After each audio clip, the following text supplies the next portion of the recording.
bringing you news and information from around the Pacific Command. This is your AFN Pacific Report.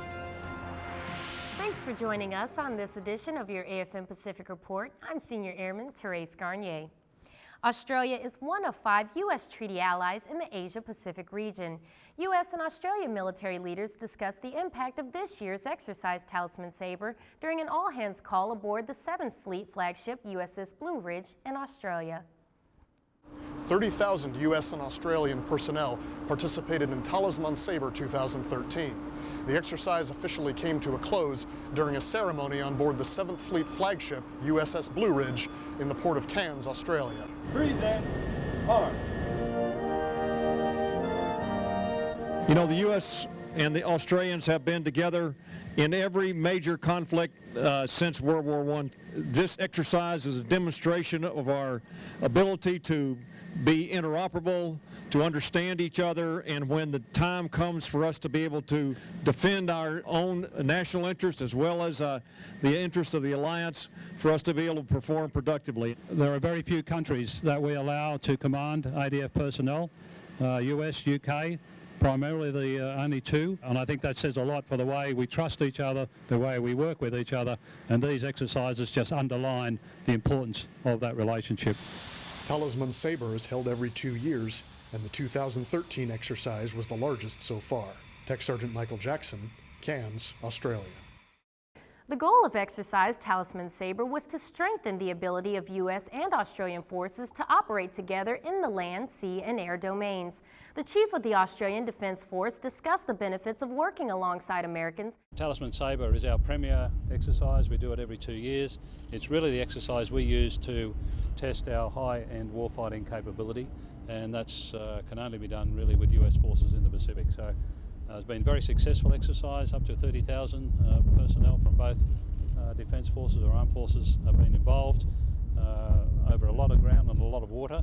I'm happy to say we've done that quite safely, and after action review today, of course, there are issues to address, but on the whole, been a very successful outcome. Talisman Sabre is held every 2 years and is one of the largest exercises in the world involving U.S. forces. This year, nearly 20,000 Americans and 10,000 Australian service members took part. Last week's exercise Cooperation Afloat Readiness and Training in Singapore included the destroyer USS Fitzgerald firing its 5-inch gun at the Jolly Roger. Christian Garzone explains.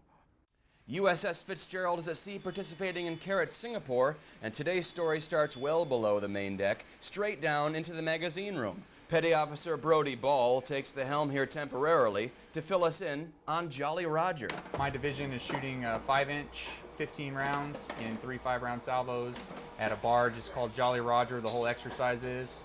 We're doing it in conjunction with Singapore Navy. They also have ships involved, and it's just a joint surface target destruction operation. Back up top, the Jolly Roger plan thickens. The Singaporean Navy is going to be shooting a missile at a target we have set up. And talking to missile away, missile away. Oh, they launched a missile. And we're going to come in behind in a formation, drive by and shoot with our 5-inch guns to try to take it out. Steady eyes focus on the tiny barge target 6 miles away, too far for me to even see. Both navies coordinate, and the go-ahead is given. Fire the Mark 45.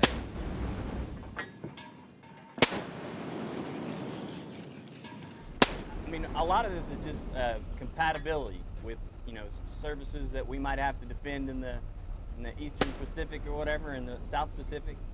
And as far as it just helps us to know whether or not we are compatible and whether or not we can cooperate as 2 naval forces. I think it's good for both navies, like enhance our interoperability.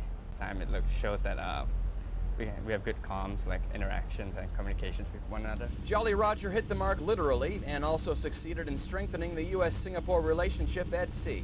From USS Fitzgerald, I'm Christian Garzone. But it wasn't all about firing its 5-inch gun. Christian Garzone reports the Fitzgerald was also keeping its eyes on and under the water. This is a Singapore warship. Good morning to you. Cooperation Afloat Readiness and Training incorporated undersea elements today as American and Singaporean sailors conducted an exercise involving anti-submarine warfare. A Singapore naval officer explained why he was aboard destroyer USS Fitzgerald. We're here to Just have a look at how the US and Singapore navies conduct this bilateral exercise together. I think the general purpose of this exercise is we're working together and we're forming a formation, and we're just looking at detecting the submarine as fast as possible. So it's something like a war game, but yeah, not really as well. It's actually been going really well. We've had a lot of coordination between us. Everyone's learning a lot. Everyone has a different way of doing business. It's good to get a different perspective on things. It's good to be able to train other people and have them train us. We work with our submarines and with the Singaporean submarines, and it's basically familiarization and kind of practice tracking and them tracking us as well. Tracking on the larger role this will play in Carrot, Lieutenant Lim alluded to a stronger working relationship. Yeah, it is. It's been an eye-opening experience. I think we have much to learn from each other in terms of what we can learn from the U.S. Navy. This is an area where we can look for it and to more cooperation between the two navies. I did spot some sub-periscopes all the way out there. Unfortunately, my camera's ability to focus and zoom all that way is kind of limited, so you'll just have to take my word for it. From USS Fitzgerald at Sea, I'm Christian Garzone. Coming up, celebrating the 60th anniversary of the Korean War armistice. But first, let's take a look around the Pacific Command in today's Snapshots. U.S. and Korean soldiers move towards targets at a firing range in Yongsan. Attack submarine USS Asheville arrives at Yokosuka as part of a routine deployment. Marines take a break from a renovation project in Mongolia to talk to a local child. And that's a look around the Pacific Command in today's Snapshots. Korean men over the age of 20 are required to serve in the military before reaching the age of 32. Some of them get a special chance to do their service supporting both Korea and the U.S. by taking part in a program that began during the early days of the Korean War. They stand out in the Yongsan community, something you don't see on military bases in other countries. It's unusual to see a foreign national wearing an American military uniform in an official capacity. The Korean augmentation to the U.S. Army, or Katusa program, is a unique system that only exists in Korea. Applicants are selected at random for these highly sought-after positions. Sergeant Byung-kyun Kim chose to be a Katusa because he wanted to work side by side with U.S. soldiers. It is a great luck and blessing to me serving as a Katusa, representing the Alliance. I feel rewarding when I participate on ROK U.S. combined exercises. Kim is the senior Katusa at 121 Combat Hospital.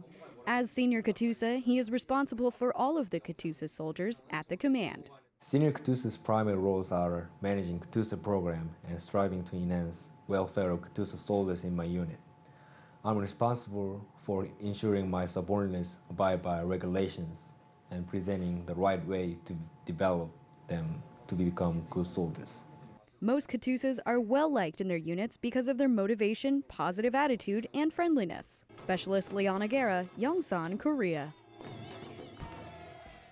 A group of sailors in Guam showed what it means to take part in a greater island community by heading back to high school. Sailors from Helicopter Sea Combat Squadron 25 supported their sister school during a community relations event at Simon Sanchez High School in Jigo. Projects like these are always important. It's just like that community outreach, showing the community that we are part of the community, we're part of the system, and it's always that networking. Giving back to the community, number one, that's what it's all about. We are very appreciative of the fact that they took time of their schedule to come and join us. It's a great partnership that the military personnel have with the public schools, most especially because, yes, the students can see them, talk to them, engage in conversation. Even when it comes to career choices, many kids are curious about what they do, where they work at, and so it really benefits our students as a whole. Reporting for Joint Region Marianas, I'm Joanna Dolphin. During Okinawa's summer months, the inside of your car can quickly turn into a death trap. Marine Corporal Tyler Mitchell takes us to Kadena Air Base for a look at how leaving a loved one in a car can have fatal consequences. Summer safety is a serious matter on Okinawa.